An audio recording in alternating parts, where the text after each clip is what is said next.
Hi, I'm BJ, and this is the Arcane Alienist Podcast.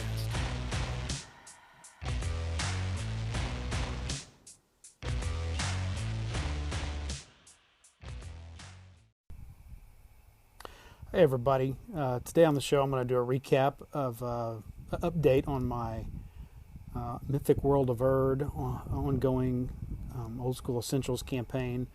We've got some calls from several other podcasters, which I'll put at the end of the show. But let's get into this recap. It's been a while, and we've had, I think at this point, 3 game sessions since I've done a recap. So let's talk about how we finished my version of Keep on the Borderlands.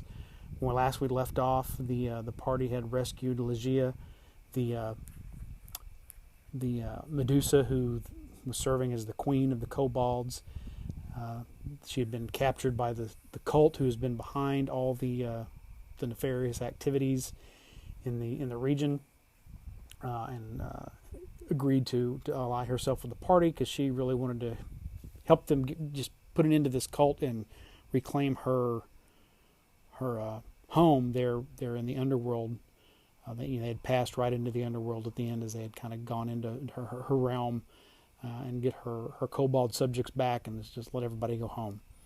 So they go into they go through this doorway, this passageway, and they go down a little bit deeper. And Dolly the dwarf announces that she can sense they've crossed out of the overworld. They're no longer just sort of underground in a cave in the overworld. They've now passed into the underworld, this completely different realm. And they all have this just sort of sense of, we really shouldn't be here. This is not a place for us. But they find that what they found is not just caverns, but it's work stone. It's an ancient temple complex, and the iconography that they find on the walls in various places let them know that there's this great eye, which is the eye that represents the great Cyclops, one of the distant and ancient gods of the mythic world of Erd. And Legia tells him that this was here when we came to live here. Or we don't worship this god or have anything to do with it. This must have been built long ago, and we just inhabit it. But the cultists, of course, put up tapestries that devoted to with images of demons and chaos and things like that are covering most of the iconography. But whenever they pull them back or look behind the curtains, that's what they find. They do stumble across a torture chamber with a torture actually in there. They managed to get the drop on him, and it was a pretty short fight.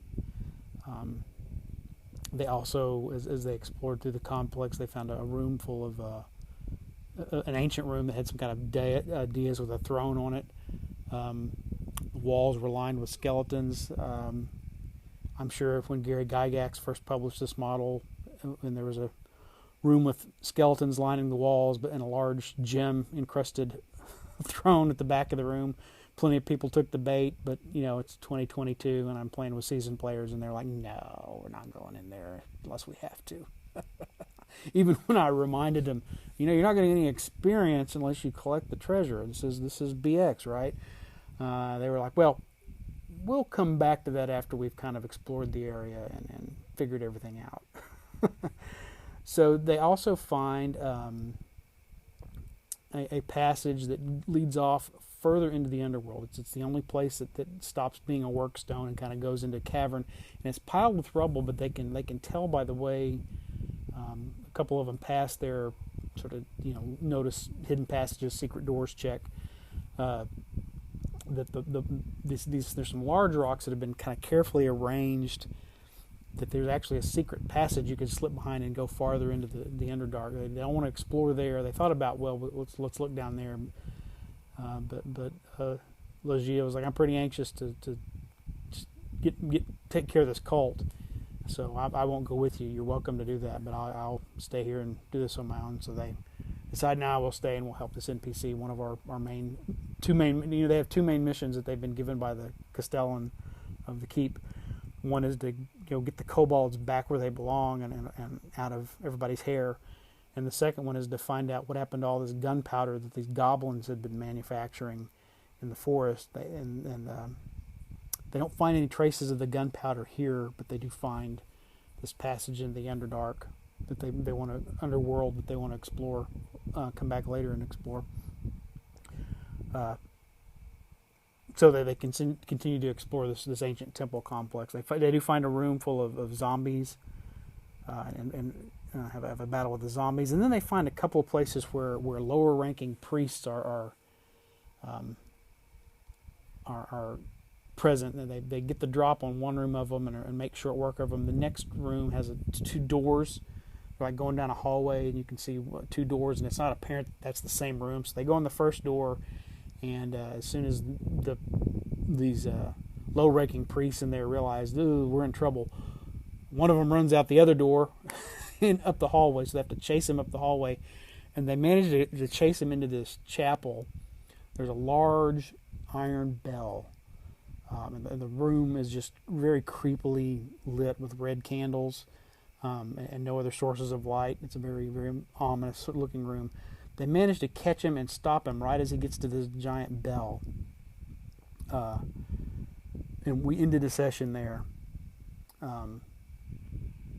The next session started with him sort of, two of the characters are examining this bell. Dolly, the dwarf, and Hedemar, who's one of the clerics, are examining this bell, trying to, well, does it have a clapper? How does it sound? We're going to try to make sure that, because it really looked like this guy was about to strike the bell in the previous session. But there's also on the far wall of this temple this sort of swirling, dancing lights that are kind of weaving in and out of this sort of odd pattern. And the way this magical trap works is everybody who sort of looks at it has to make a saving throw, or they become enthralled and they start chanting an evil, chaotic chant or hymn. And if enough of them do it, it sets off an encounter. And of course, they've got at this point they've got their entire party, including a couple of their retainers.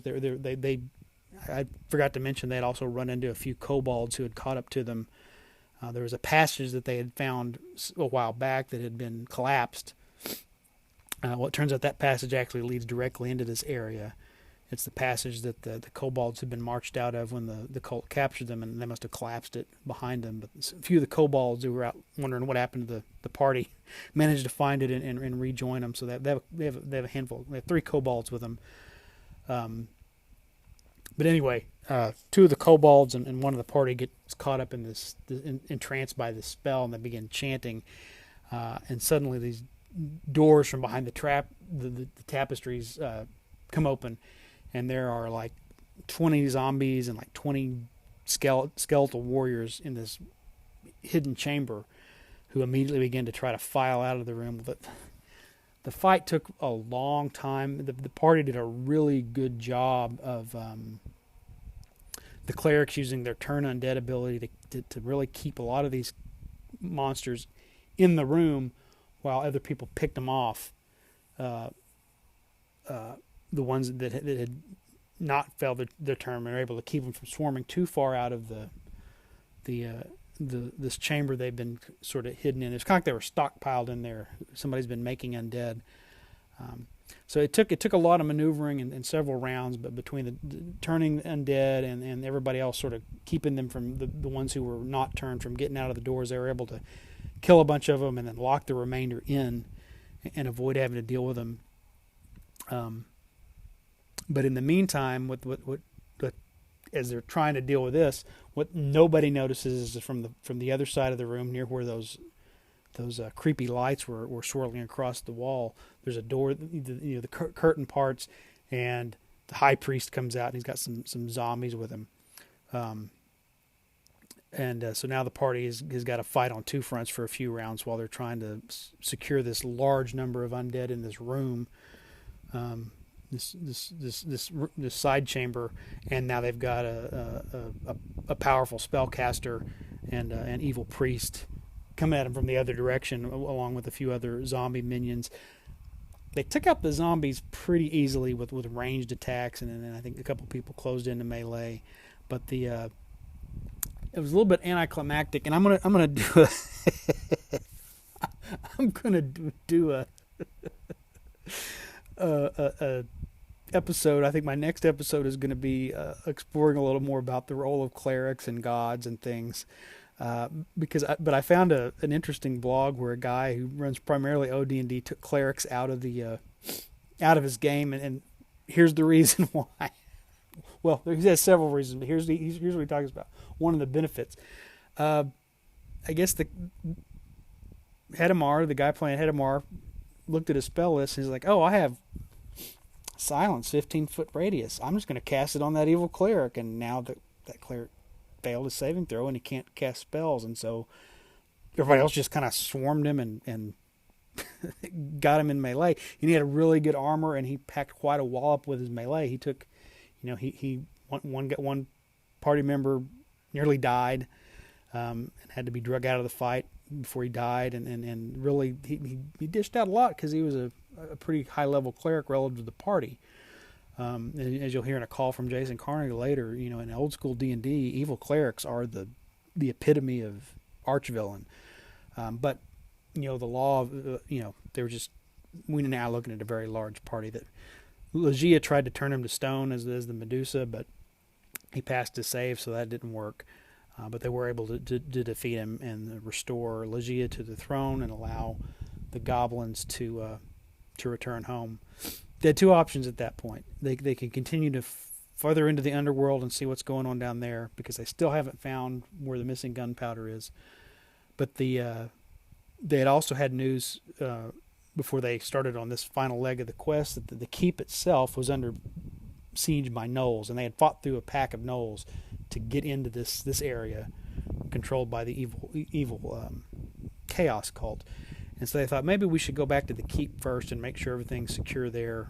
Also, they had a ton of loot that they wanted to put in the bank because it was starting to weigh them down at that point, because they did go back around and mop up some of the rooms that they had skipped over to finish off the remainder of the undead.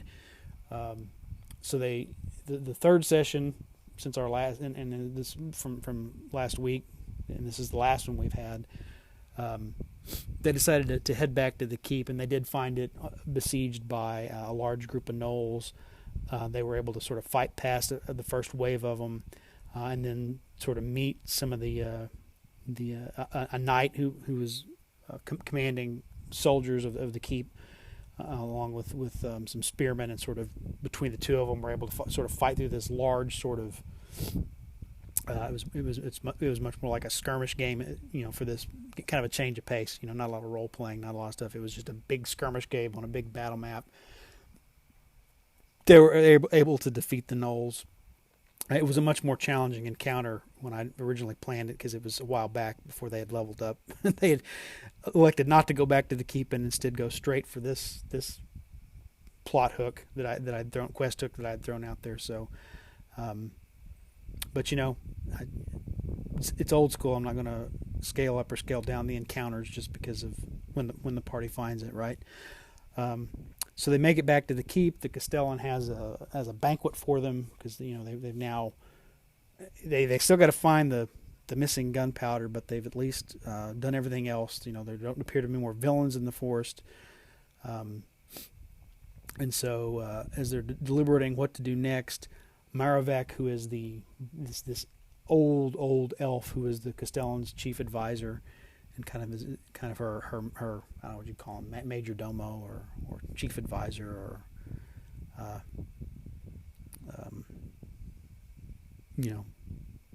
right hand person. He kind of pulls him aside and he says, meet me and rest up, take care of whatever you need to do.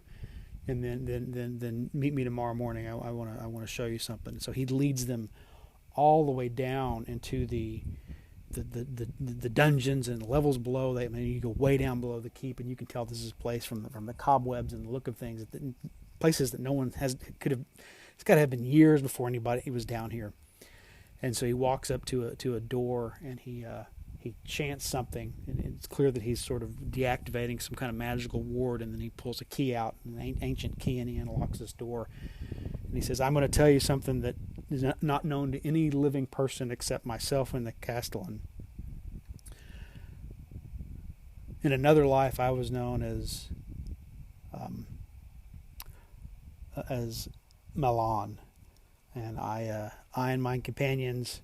And he begins to tell the story of the first session we did as a demo where they played pre-gen characters in kind of the ancient history of this region, where the heroes had I and my good friends Zelagar the Unknown and the mighty warrior Rhaegar and some of our other companions sought to infiltrate the tower of the Orc warlord Azug III, and the tower collapsed, and I was the only one who survived, made it out alive. And so this is, actually one of the players in the group. This is the character he played. They all played different characters. Nobody survived. He's the only one that survived. None of them knew he survived. We just ended with the tower collapsing and jumping ahead however many 100 years to the present. So it kind of came full circle there. He's like, and I had planned that from the beginning. And basically, for anybody who's kind of familiar with Keep on the Borderlands and In Search of the Unknown and the old basic adventures, Zelagar and Rhaegar are the proprietors of Kaz-Katan, this lost fortress from into the unknown, or in search of the unknown. And so, because of Bridge, this isn't my idea. This was a suggestion when Goodman Games published their,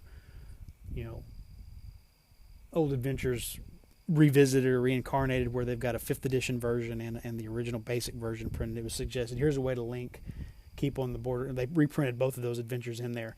Here's a way to link Keep on the Borderlands and In Search of the Unknown. So here we've placed Kaz-Katan beneath the Keep on the Borderlands, and this elf has just sort of just been there, and he's been advisor to every castellan from the time this keep was built, and no one knows what's underneath there except for him at this point.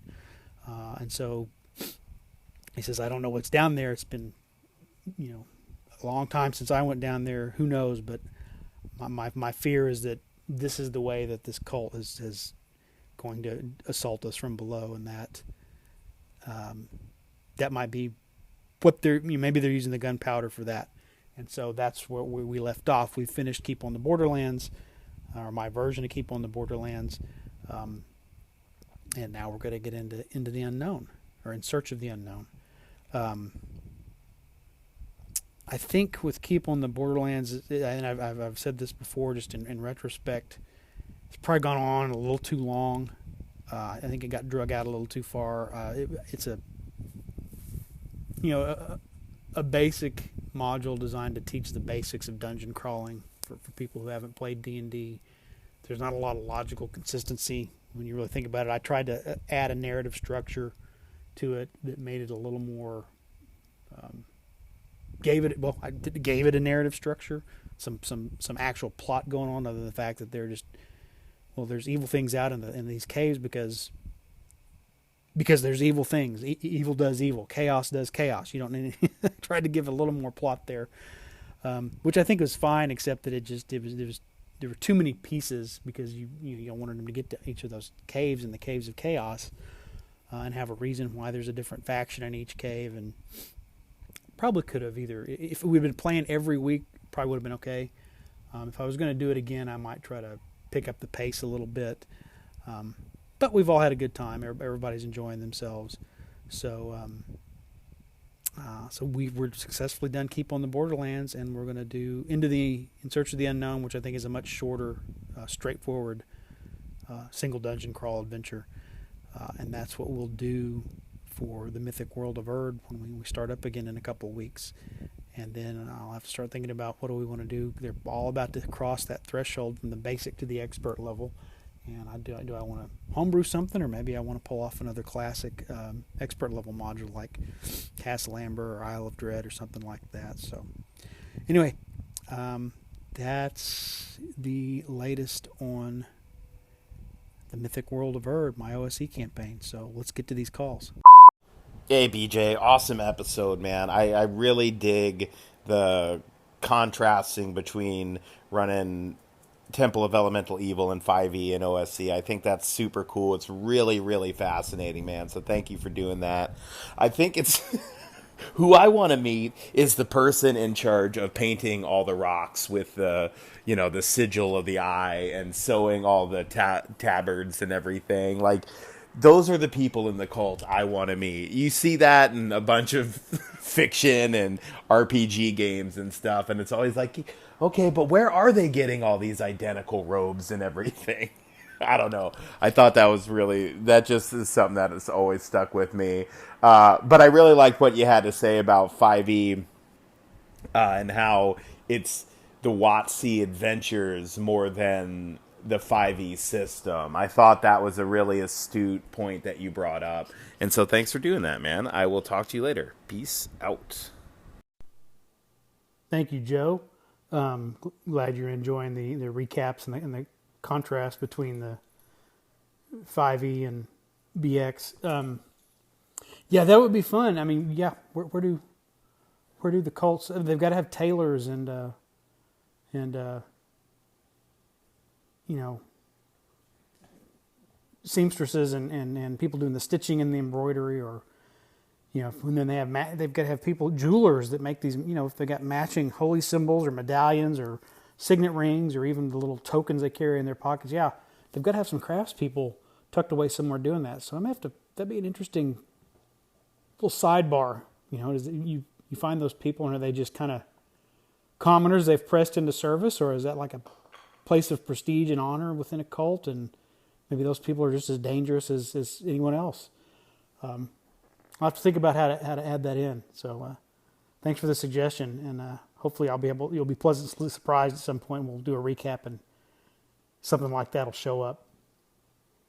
I just listened to your latest podcast about the OSE versus 5e recaps, and I guess I missed the question about theater of the mind on VTTs versus VTTs.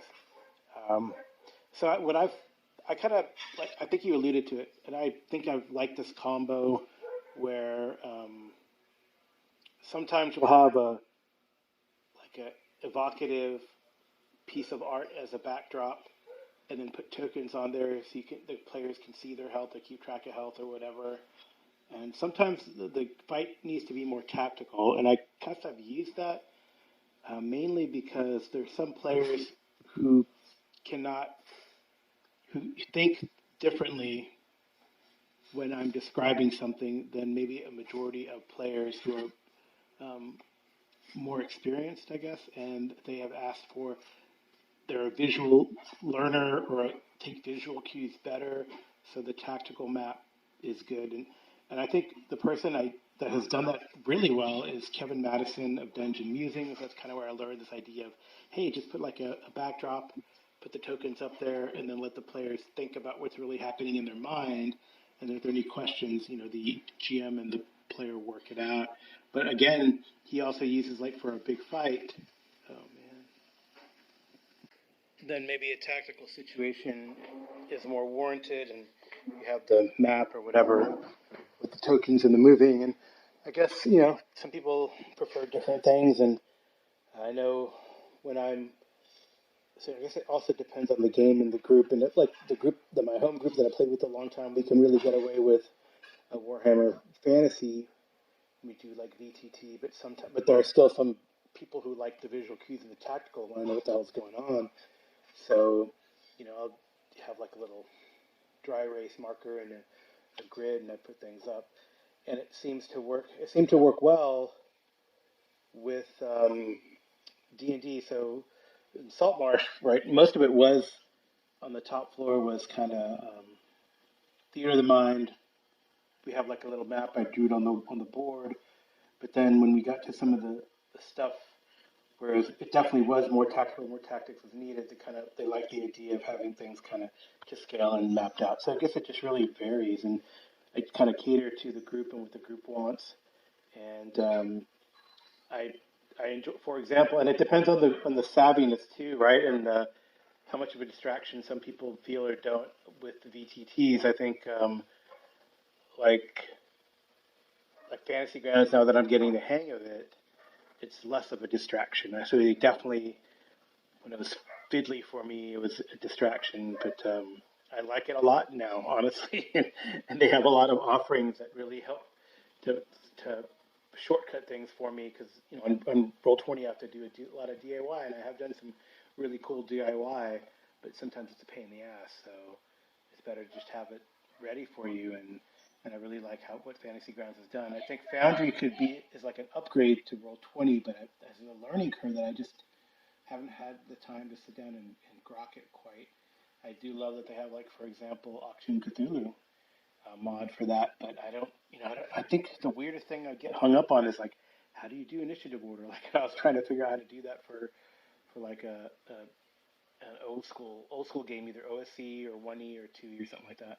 But I do like that Fantasy Grounds has the 2E mod, and there is a way to import OSC into there. You kind of use the universal mod and then the OSC mods that they have, which I think is really neat. So I hope Lost City doesn't become too distracting when we run it, and it's pretty interesting. And I really like what Goodman Games has done with their OAR line of products. So pretty cool. All right, I'm leaving you longer. Maybe I should leave the separate message just in case you want to hack it. Hey, Karl. Yeah, I'm kind of interested to find out. I'd like to try Foundry, but I'm just like you. I don't have the time to sit and just mess around with it and see what it offers. I know the advantage, like Roll20, is that it's browser based, so you don't have to ask anybody to download and install anything on their own computer.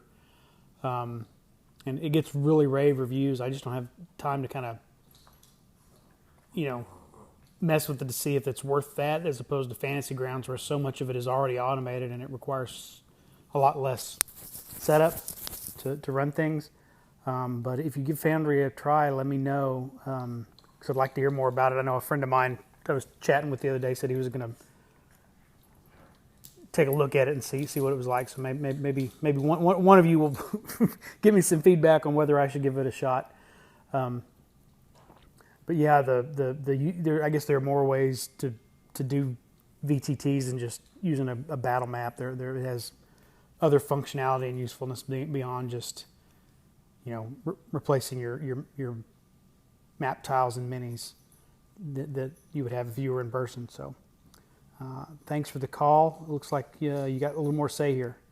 Hey BJ, thank you for the recaps again for OSE versus 5e. And I guess I'm shocked that your players got messed up the way they did. So running Salt March initially when we were sort of, those 3 players were there, so we just ran with the 3 characters that they had, and it was a near TPK. But once the other players joined in this last session, there was a really tough fight in the Salt March game, but because of the player action economy, and that's what I'm shocked about.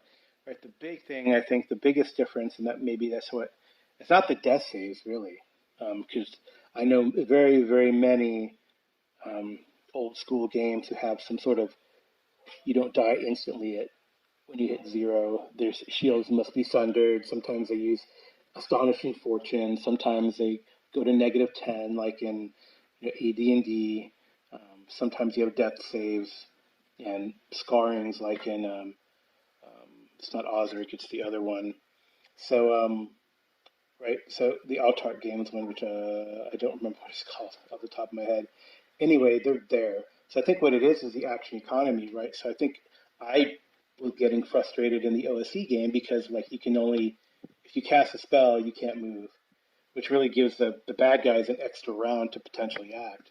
And then in 5e, you have, you can attack, move, attack, as long as you don't use your full half move or whatever, or your full dash rating.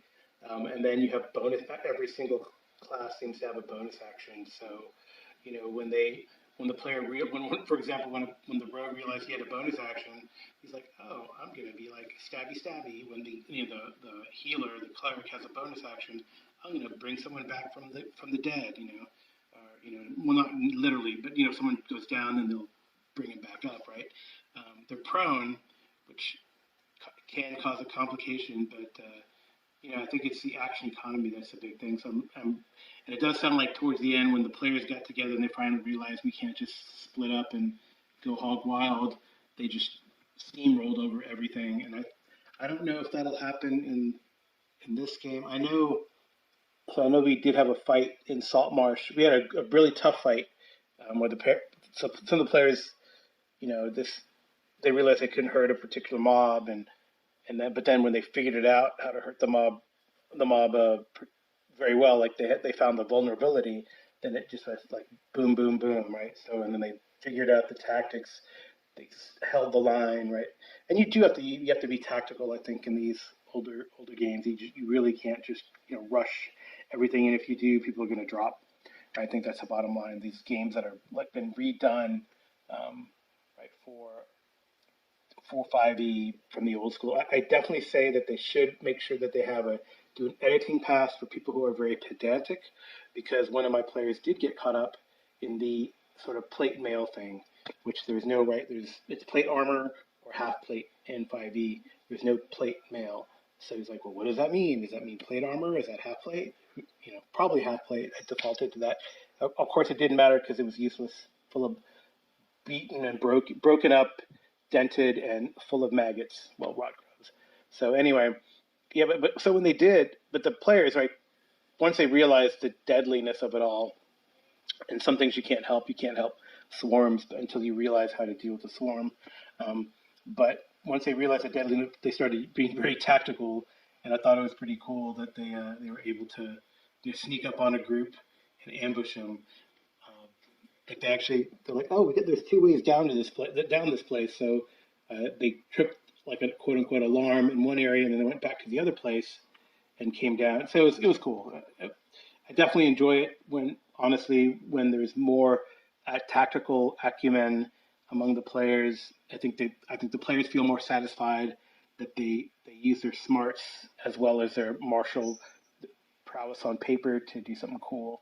So, like, I think I would say that in our OSA Hamlet game, we won the D&D. I think it was really fun to do the faction play. I know the way we dealt with Lareth, with grappling him and capturing him, and then making sure that he didn't become a martyr. I really loved the role play that we had with the town council.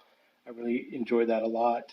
I enjoyed the role play with the griefs. So we're like the company of the leaf, and we have our mercenaries of grief, who are the gnolls. So I think it's been really fun to do that. So I feel like, I don't know, I don't want to say it, but and then this is written, it's not your fault, but like Lara seemed, both in the way that you described him and that's what's interesting. It's like it's really something that does get to me is when like interrogation. I really want to talk about on my podcast interrogation, when you interrogate an NPC and how to work through that. And it gets old very quickly for me when you like, well, this guy is intractable. He's a fanatic and a cultist, so he's never going to tell you anything. And what's the point? Just run him through, right? But I guess you got to figure out a way. And I think the way we dealt with Lareth was satisfying. Executed. He's done for. But privately, and then his body burned, so he never comes back as anything. So anyway, pretty cool. I've probably gone very long with this, but it's fun hearing about it and talking about it. So here you go. We won D&D. And oh wait, I got another message. So I don't know if you're into Cobra Kai, but we watched the latest season. We binged it on Netflix, and it was pretty good. There are some good story arcs that I had been frustrated with. I'm like, so stupid, what dumb decisions. And they finally kind of, I would say, fixed a lot of these issues. I love, and my favorite character is Johnny and how he's changed. But anyway, no spoilers. But I will say that I thought it was kind of cool on how they depicted a D&D, right? And there's a D&D scene in Karate Kid, in Cobra Kai, sorry, and there's a D&D scene in Stranger Things, which I thought was pretty cool. So just those are minor spoilers. Anyway, talk to you later. I like that you say that you guys won the D&D and that you actually played D&D and had a great experience with all the facets of the game. That's what I like to see, and that's what I think both groups with Temple of Elemental Evil got a chance to do that. And yeah, I think you're right. It is the action economy. Partially the action economy with 5e that makes it a little. The players have more options, and so it kind of causes combats to go a little take a little longer, I think, than in BX. But as far as the deadliness, my experience has been, particularly when you think about negative hit points, like you get an AD&D, I haven't seen that the death saves are any more or less dangerous or than the having negative 10 hit points like you do in AD&D. Now, dead at 0, that's a different beast altogether. But there a lot of games have a 0, you're just dying, not dead, and there are various mechanisms for pulling somebody back from the brink, as long as everybody's paying attention and takes action quickly. So, but yeah, the contrasting styles between the two are really interesting. I'm enjoying. I know the Lost City one that you've ran for us for a couple times, so I'm getting a chance to play BX style D&D as a player, and I'm enjoying that. So I know you mentioned it on your show, and I'll give a recap of that maybe in the near future for what we're doing. So, thanks for the calls. Yeah, Cobra Kai. The D&D shout out in Cobra Kai was pretty funny. I enjoyed that. Everything 80s is back again, man. But yeah, thanks for the calls. I'll talk to you later. Hey, BJ, Jason here. That is a great suggestion from Anthony about VTTs, about moving the camera back to see the waist up. Because a lot of us do gesture and do other movements. So, really good suggestion. Although, if you do that, folks, important safety tip, make sure your players know ahead of time to put pants on. Because for all those folks that like to get online without their pants on, that waist up thing might be getting into the danger zone. Thank you for doing the recaps. Really appreciate it. I'm sorry I've missed so many of your sessions. I have enjoyed the OSC game sessions that I was in, and I'm sorry my work schedule's just been horrible lately, and my life's a mess. But I really do enjoy playing with you, and I hope to be able to get in more games with you soon. Take care, and I will talk to you again soon. And I'll reach out to you. We'll get together, do that VTT thing. Not a problem at all. Hey, BJ, I forgot what I want to say. You're talking about Lareth and this evil cleric and the Hamlet, or Temple Hamlet, or whatever they've been, T1 or maybe T2, as you ask. And it's funny because if you look at the early games, the early D&D games, evil high priests were like the ultimate bad guy, right? And part of that is they have awesome spells, they can wear armor, so they're better in combat than wizards. They can control undead. So they have hordes of undead they can control, and they've got pretty awesome spells too. So evil high priests were kind of the ultimate bad guy in early D&D. So obviously Lareth wasn't that high level priest, but still it shows how tough priests can be. So kind of cool. Okay, sorry about the sound quality for these messages. I'm driving to work in the rain. Hey Jason, don't worry about missing sessions.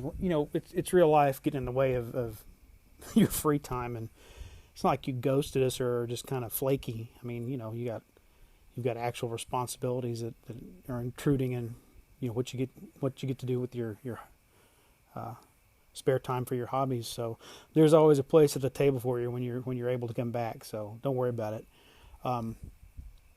Yeah, evil priests they are, and you hear that in the recap for this episode for my my other campaign in BX, that they are the kind of the quintessential bad guy.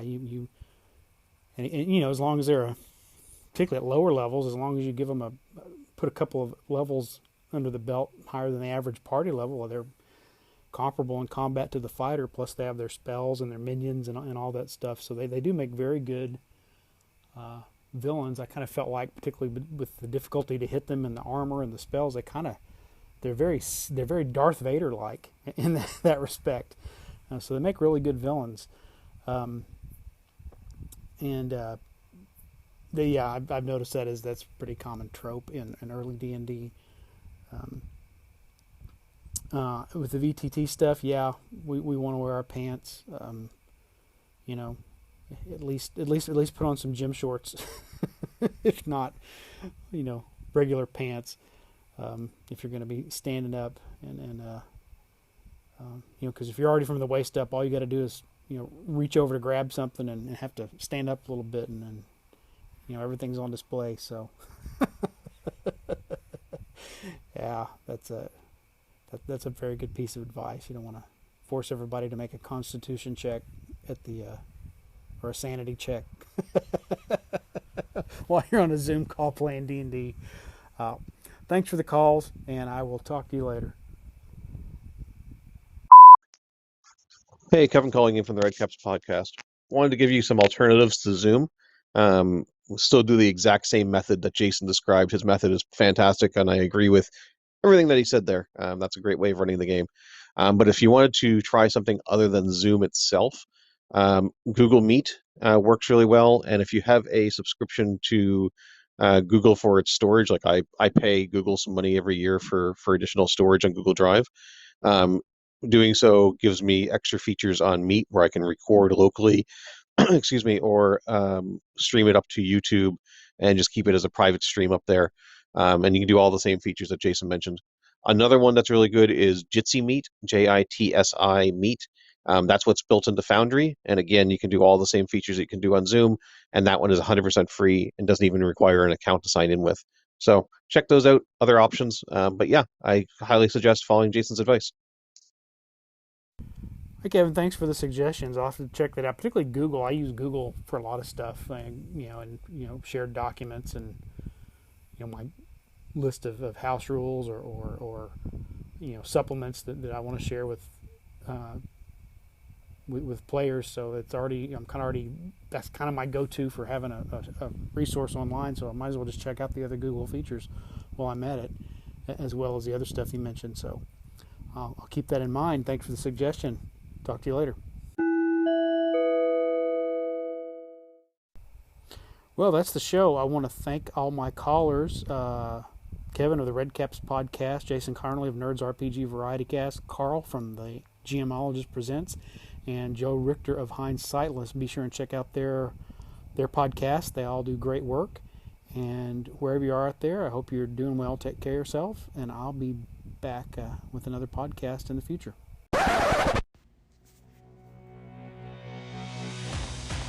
Thanks for listening to the Arcane Alienist podcast. The music you're hearing is Come and Get It by Scott Holmes Music. The cover art I use for the episodes is by Dave Bone.